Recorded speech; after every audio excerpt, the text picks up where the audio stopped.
خواجہ قطب الدین بختیار کاکی سب کا دو رحمت اللہ علیہ، بڑا ولی ہے، بڑا ولی ہے۔ آخری وقت آیا،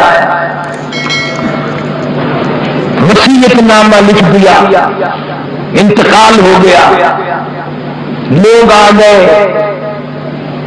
اتنا اچھا زمانہ تھا، مولانا مناظر احسن گیلانی رحمت اللہ علیہ نے لکھا ہے کہ خواجہ قطب الدین کا جنازہ پڑھنے کے لیے جو مجمع آیا ہوا تھا اس میں کم سے کم 15,000 محدث تھے، 50,000 قاری تھے، 80,000 ناظر قرآن پڑھنے والے تھے۔ ریل موٹر کار ہوائی جہاز کچھ نہیں تھا، اتنی دنیا جنازہ پڑھنے آئی تھی۔ جب وصیت نامہ کھولا گیا، توجہ کرنا، بس یہ بات لکھ کر اگر آج آپ لے گئے تو انشاءاللہ میرا واز کامیاب ہو جائے گا، جلسہ کامیاب ہو جائے گا۔ وصیت نامہ کھولا، اس میں لکھا ہوا تھا میری نماز جنازہ وہ آدمی پڑھائے، میری نماز جنازہ وہ آدمی پڑھائے جس میں 3 شرطیں پائی جائے،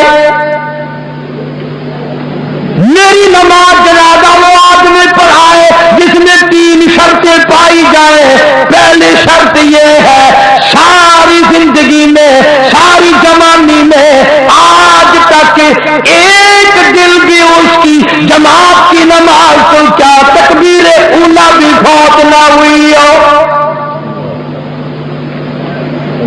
ایسا آدمی میرا جنازہ پڑھائے جس نے جب سے ہوش و حواس سنبھالا ساری زندگی میں اس کی نماز نہیں، جماعت نہ گئی۔ پہلی شرط تو یہ، اور دوسری شرط یہ ہے میری نماز جنازہ وہ آدمی پڑھائے جس کی ساری زندگی میں کبھی تہجد کی نماز قضا نہ ہوئی ہو۔ تیسری شرط یہ ہے میری نماز جنازہ وہ آدمی پڑھائے جس کی ساری عمر میں، ساری زندگی میں، بیماری میں، سفر میں، تندرستی میں، کاروبار میں، کسی حال میں بھی اس کی نگاہ غیر عورت پہ کبھی نہ پڑی ہو، غیر محرم عورت پہ اس کی کبھی نہ نظر پڑی۔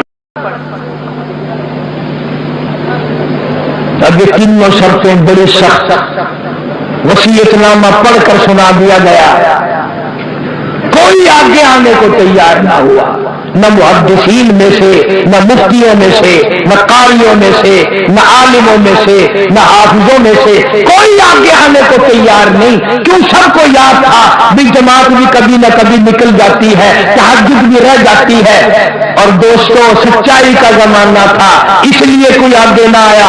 اگر آج کوئی یہ وصیت نامہ لکھ کر رکھے گا انشاءاللہ بغیر جنازے کے تشریف لے جانا پڑے گا۔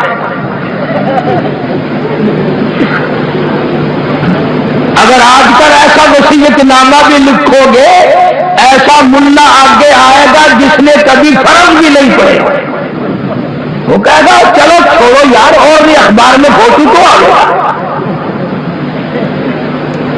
تینوں شرطیں بڑی سخت، خواجہ قطب الدین بختیار کاکی رحمت اللہ علیہ کی لکھی ہوئی شرطیں۔ صبح سے لے کر شام ہو گئی، عصر کا وقت آ گیا، جنازہ رکھا ہوا ہے، خلقت خدا کی آئی ہوئی ہے، نہ کسی میں یہ شرطیں پائی جائیں، نہ کوئی جنازہ پڑھائے۔ عصر کی نماز کا وقت جب قریب آیا، ایک آدمی صف میں سے نکل کر آگے آیا، جنازے کے قریب آیا اور منہ سے کپڑا اٹھا کے کہنے لگا او خواجہ تجھے کیا ملا، تجھے کیا فائدہ پہنچا، تجھے کیا چیز حاصل ہوئی، جاتے جاتے میرا پردہ کیوں کھول گیا؟ آج تک میرے رب کے سوا، تیرے سوا کوئی نہیں جانتا میں کیسا ہوں، آج تو نے میرا راز کھول دیا، میں سمجھتا ہوں کس کو لکھ کے گئے ہو، کس سے جنازہ پڑھوانا چاہتے ہو، مجھے پتا چل گیا تھا پر میں اپنے آپ کو چھپانا چاہتا تھا۔ او خواجہ مجھے دنیا میں کیوں